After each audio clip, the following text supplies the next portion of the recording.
যারা পিজি হলের এনসিপির ভাইকে মোবারকবাদ জানাই।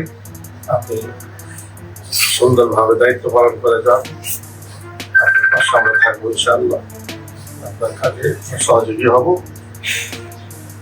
এই বার্তা যারা শুনলেন তারা আমাদের কাছে পৌঁছে দেবেন।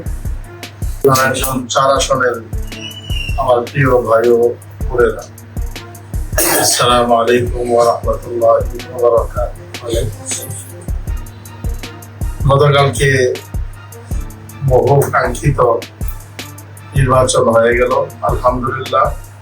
আল্লাহ পাকের অশেষ শুকরিয়া, আমাদের পছন্দের দল বিএনপি 2/3 মেজরিটি নিয়ে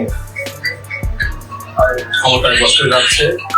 এজন্য বিএনপিকে অভিনন্দন জানাই।